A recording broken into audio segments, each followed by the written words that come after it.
నమస్తే గురూజీ. నమస్తే నమస్తే చెప్పండి. పింగల్ రెడ్డి గారు మీ జీవనంలో ఏం వాల్యూ ఉంది?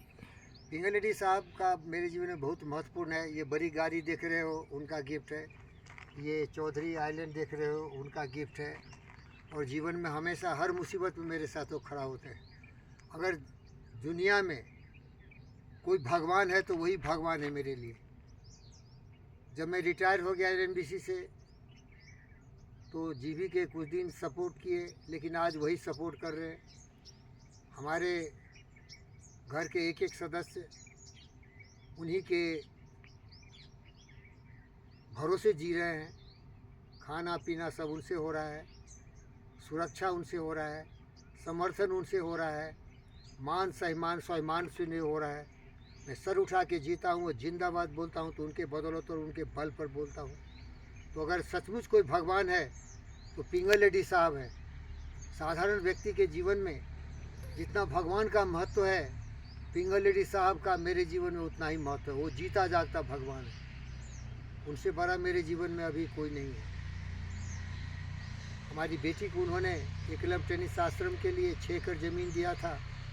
और आज मेरा शौक़ है कि मैं कुछ अच्छे काम करूं लोगों की भलाई के लिए, तो रोड पर ज़मीन उन्होंने दिया है।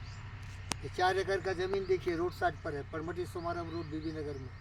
और ये बड़ी गाड़ी जो देख रहे हैं आप, गुरखा फोर्स गुरखा मेरा शौक़ था। तो जब मैंने पिंगल रेड्डी अन्ना को बोला कि सर मेरे पास एडवेंचर बाइक्स तो बहुत हैं, सुजुकी सीरीज़ है, केटीएम सीरीज़ है, लेकिन मेरा जीवन का सपना था कि मैं फोर्स गुरखा, जिसे इंडियन जी वैगन बोलते हैं, देखिए जी वैगन का मॉडल है, वो चाहिए। बोला अरे छोटी बात है। हमारे दोस्त मोइन भाई को बोलो जाओ चौधरी साहब को ये गाड़ी खरीद के दे दो। ये दे दिए गिफ्ट दे दिए, पैसा वैसा नहीं लिए। ये ज़मीन भी दे दिए गिफ्ट। कौन देगा भाई? अरे सोचने में लोगों की हालत ख़राब हो जाएगी। स्वार्थी मनुष्य दूसरों के लिए कुछ करता है क्या? अरे इनका दिल इतना महान शुरू से था। आज तो ये बहुत बड़े हमारे देश के भाग्य विधाता है, राजनेता हैं। जितना भी हमारे देश के राजनीति में लोग हैं, किसी से कम नहीं है, क्योंकि ये लोगों की सेवक है। ये लोगों के घर घर में जाते हैं, लोगों के हर दिल में धड़कनों में धड़कते हैं। इतना महान व्यक्ति आज हैं ये इतने बड़े, लेकिन जिस दिन ये कुछ भी नहीं थे, एक बिल्कुल भोले भाले 20 साल के बच्चे थे, 22 साल के बच्चे थे।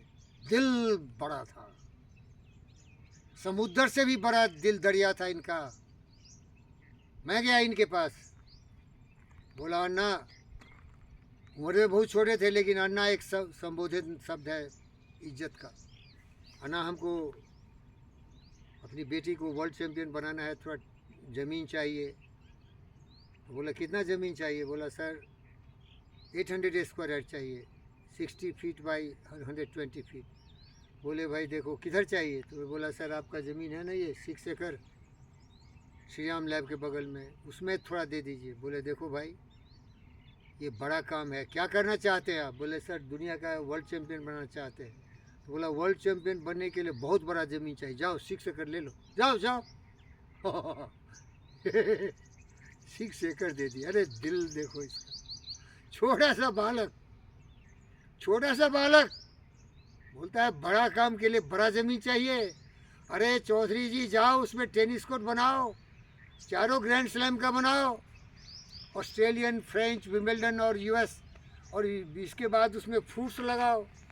वो बच्ची जूस पिएगी और टेनिस खेलेगी और भारत का नाम रोशन करेगी। वंदे मातरम, भारत माता की जय, जय हिंद करके वो ज़मीन दे दी। भैया जीता जागता मेरा भगवान है वो। कुछ लोग सोचेगा या चमचागिरी करे, चमचागिरी क्या करता है? सोच ऊंचा करो। ऐसे लोग कभी कभी पैदा लेते हैं, ये साधारण व्यक्ति नहीं है। कई बार मैंने फिल्म बना जिसमें इनको मैं अवतार बोला। ये ज़्यादा हो सकती है बात, क्योंकि मैं एक कवि हूँ, मैं एक पोएट हूँ, मैं एक थिंकर हूँ, मैं एक ऑथर हूँ। बात को बड़ा करके बताओगे ना तो लोगों को दिखेगा, अगर बात को सीधे बोलोगे तो समझ में नहीं आएगा। इसीलिए देखो सुनो, बात को बड़ा करके बोलता हूँ, सीख इनसे। ये व्यक्ति दूसरों के लिए जीता है, दूसरों की भलाई में इनकी भलाई होती है। मैं इसका विटनेस हूँ, गवाह हूँ। ये देख गिफ्ट, ये देख गिफ्ट, और बहुत आने वाला है। Thank you.